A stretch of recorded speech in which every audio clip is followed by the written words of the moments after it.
Okay, guys, Lewis Ewing is, I've just verified, is in the hospital. It is the Lewis Ewing that I know that helped put together my paperwork and whatnot. I just got off the phone with the power of attorney, who is a actual nurse, and I want you guys to listen to this real quick. So me and there's a group of us on the West Coast that have been working with Lewis to take down Governor Inslee and Brown. Okay. And we've been friends with him for a while. We all became really good friends in this whole process. So I'm a nurse, and I'm on the inside, and let's just say that I'm in there doing a lot of exposing of all the evil that's going on. And so me and Lewis really connected on that level, and he's helping us. So my friend told me that he was really sick, and I said, what do you mean he's really sick? She said, well, every time I talk to him, I'm like, he doesn't sound good, and he hasn't been sick in 20 years. I don't know what's going on with him. And I'm like, okay. And this was like, I think last Wednesday. So this was like 4 or 5 days before I got there. And I'm like, well, who's with him? Somebody needs to take care of him. She goes, he's by himself. And I'm like, okay, he doesn't have anybody to help him. So I drove the 5 hours to make sure he was okay. By the time I got there was other friends there from the Washington. Hold on. When did he go to the hospital? I need to tell you the backup, though. Okay, go ahead. Go ahead. Tuesday morning at 1 a.m., he was very sick. At that point, we were working with other people and a doctor who's amazing and helped everything to him as fast as possible to get him on the FLCC protocol, get him oxygen, get him everything that he needed to recover. He started responding after we got him the ivermectin. He just started perking up. He did better. I just couldn't get his O2 levels high enough, and he wouldn't keep the mask on. By Wednesday morning, his O2 levels had dropped too much to where he was at risk of cardiac arrest. At that point, I called my friends who were helping me. We all agreed that we are honoring and respecting his wishes.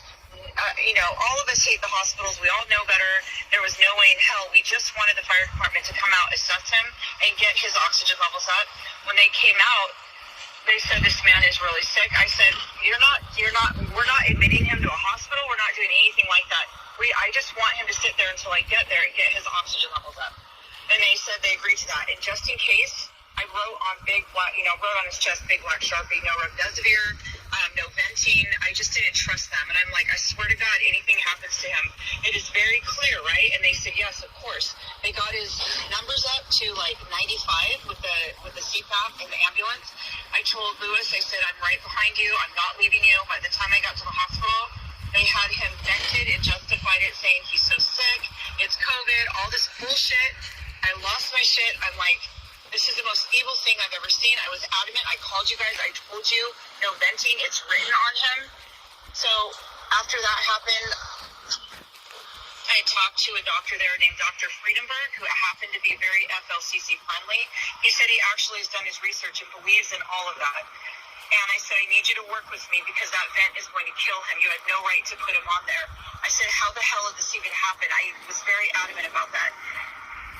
He said, I agree with you. The vent is pushing too much air. It is going to hurt him. I said, get him off of it now. He goes, I will work on weaning him. I was in the room with him the entire time. We had him halfway weaned off that vent. The nurse came in after Lewis he had not been under any sedation for 2 hours. He was successfully being weaned in with fentanyl, started to push it. I stopped him. I said, I have medical power of attorney. Don't you dare touch him. What in the hell are you doing? Get away from him now. I said, this man is fighting to get off this vent. He's halfway off of it. And I took pictures of everything, of all his vitals, how well he was being halfway off the vent.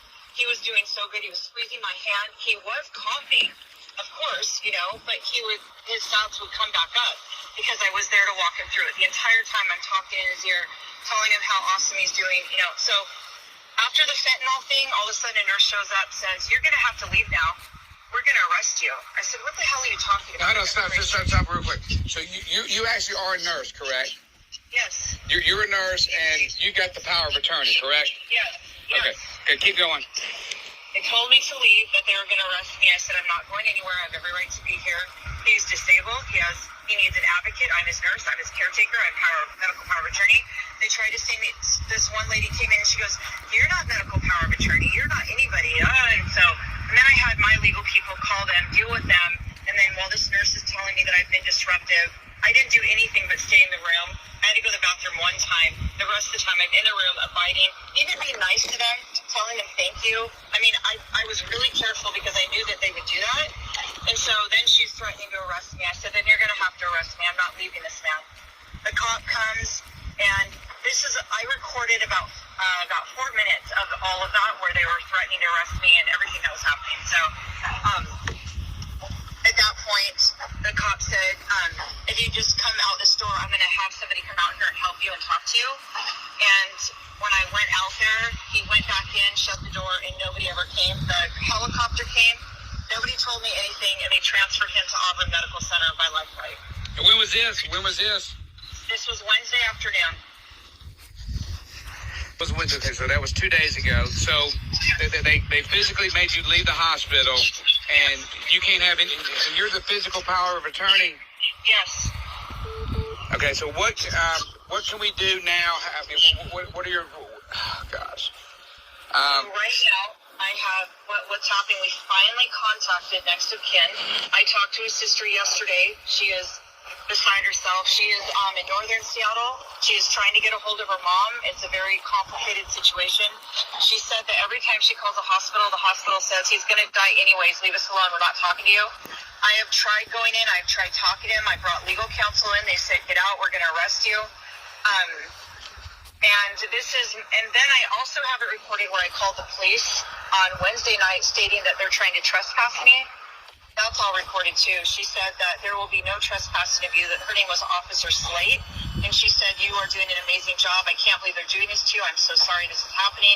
We will not be trespassing you, and if they call us, then they will know how upset I am that they're even trying to trespass you. This is unacceptable. She goes, you need to make sure and get a lawyer involved. And and I said I am. I'm doing everything I can to save him, but I have medical power of attorney. They will not give me updates. I don't know if he's alive or dead right now. We know nothing. They won't talk to him. They won't do anything. They've completely shut us out. This is one of the most evil things. I didn't even know this kind of evil existed. Like, I knew, but to this level, where they're able to keep medical power of attorney and any kind of representation for him and his family shut out. This is the new America if we don't stand up right now. I know that. I know. I've been on the front lines for 2 years. Trust me, I know. Okay, now, I know. So you still are a practicing nurse, correct? Yes, I am. Okay, if I can get you on Stu Peters' show, will you go on there? I'll take care of that right now. What other evidence do you have as far as what's going on in the hospitals? Are you willing to talk about all that? Absolutely. Okay. Are you kidding me? This is about his life. They're killing him. They're actively killing him. Okay. And they know they are. The sister recorded the phone calls where the nurse told her, well, it's going to be a short-term stay. And we treat people based on who they are. They know who he is. They are targeted. They targeted him. The man hasn't been sick in 20 years. All of a sudden, after we hire him and give him money to take down these governors, he's sick? No, I don't think so. But now, why did he go? Why Lewis knows about the hospital? Why did he just get so bad he had to go to the hospital? Why did he? They sent him there so that they could get his oxygen levels up because they were telling me that they didn't have enough CPAP machines in the ambulance to keep his oxygen numbers up. They're like, we need to get him to the hospital to use their machines that they have. I said, not a ventilator. Don't you dare. And he is not getting admitted. We're not doing that. We're just getting, it was very clear that we were only working on his oxygen levels. That was it. That was it. I said, this man does not even want to be in a hospital. He is adamantly against everything that you guys do. So we need to honor and respect his wishes. And that is what was said. And the next thing I know, when I get there, after I made phone calls to the hospital saying to give a report to the nurse, I said, this man is not to be intubated. This man, I told him no remdesivir. I wrote it on his chest. I did everything to protect him, and those fuckers put him on a vent. Oh, he's so sick, he has COVID. I said, show me. Show me where he has COVID. Show me. Nobody did anything. Nobody gave me any results. Nobody justified anything. They just said, we all know why they did it. That's their murder money. We all know this, but the fact that they so, blatantly, outright just fucking admit that they're killing him, I can't even fucking believe this. I can't even believe this. Okay, I'm going to say something that may sound crazy, but again, with everything that's going on, these guys are evil. How can I get proof that you're a nurse, proof of any of this? Because as far as I know... Look at my number. I have extremely well known. It would not be difficult. Okay, again, I'm not trying to be funny. It's just I have no idea, if there's a way to. I'm telling you right now that you can call anybody. You can call anybody. Any of these people that have hired Lewis right now. You can call any of them. I have a shit ton of phone numbers. You can call them. You can get my LPN number and see that I'm a nurse. You can look it up on the Oregon State Board of Nursing. Okay. Do whatever the hell you need to Gotcha, do. And again, please no disrespect. It's just I don't know who is, and I just got this random phone call, and you could be with the CIA or the FBI trying to make us look foolish. Trust me, I know. Okay. Trust me, I know. And you can. You can call. I'll take care of that. Okay. What I'm doing now, I'm going to send. Is it okay for me to send Stu your phone number? Yes. And see, the thing is that I have Lewis's phone. Okay. Stu friends. I reached out to Stu. Stu responded, but he never called me. So. Okay, because I sent Lewis a text. Did you get that text from me? I just got it. Yes. Okay. So you reached out to Stu, but you got no response back? No, he responded and said, we need to get this out. And then after that, I gave him my number, and he never read it. Yeah, well, he put out the text message that I sent about what was going on in the phone numbers. Okay. And I just, as I was talking to you, I sent him a text message of everything that was going on. And I'm waiting to hear back.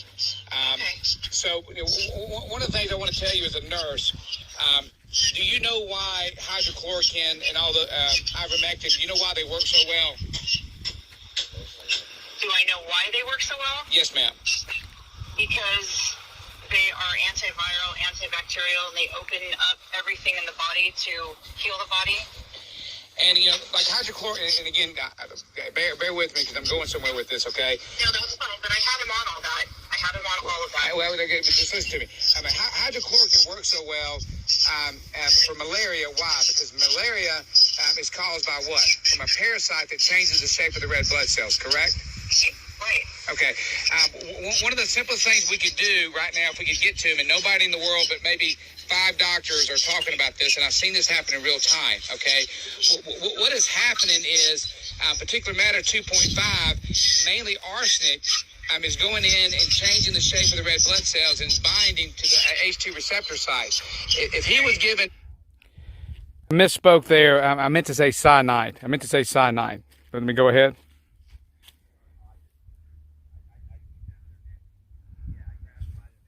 Three simple injections of a cyanide poisoning kit, he would be completely, totally recovered and breathing normally within about 90 seconds, okay? Do you know anything about cyanide poisoning?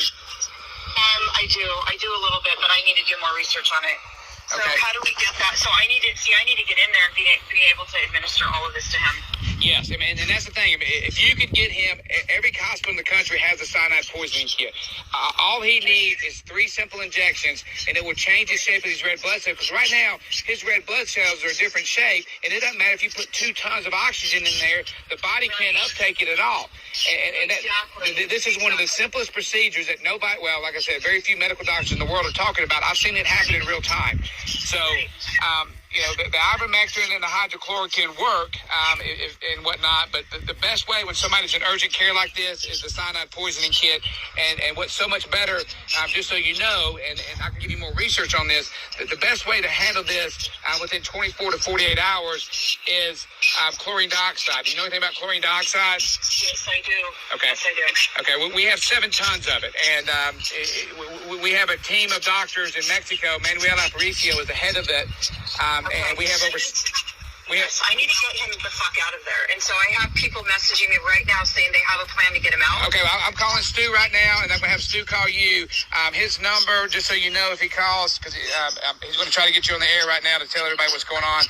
His number is coming from, it'll be a 651 number, okay? 651, thank you. I love you. Take care. Call me back, okay? Okay, thank you so much. Thank Bye-bye. you. Okay, guys, real quick, that was a nurse who is power of attorney of Lewis Ewing. Guys, we need to continue to call those numbers I've given you.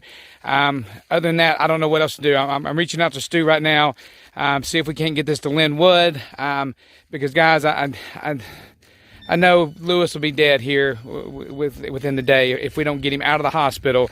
And what I was telling her at the very end, and you guys need to do research on this, a cyanide poisoning kit. 3 simple injections, change the shape of the red blood cells back to normal, and 9 times out of 10, that person then will become perfectly fine. Nobody's talking about this.